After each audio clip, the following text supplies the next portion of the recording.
guys! It's Saturday at samahan niyo akong kumain. By the way, dito pala ako sa Old Kern Road. So pupunta ako sa part na to. Anong mall to? Pupunta ako sa The Pearl, Kuala Lumpur kasi may yung favorite namin na bilihan ng panmi or restaurant nagtitinda ng panmi is nag-open ng branch dito. So actually today is already my second try.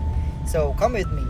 So nakapasok na kami ng mall and hopefully hindi madaming tao kasi as in dinudumog talaga siya.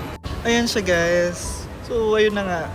Mukhang nakapila at madaming tao talaga.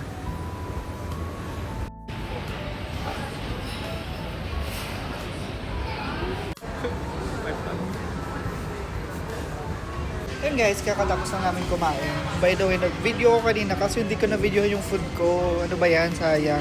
Ano naman. Pero yun, so far, I think if you're Filipino, magugustuhan nyo yung food yung food na kailangan ko, which is panmi. So far, sa lahat ng panmi na tikman ko dito sa Malaysia, yun yung pinaka-the best.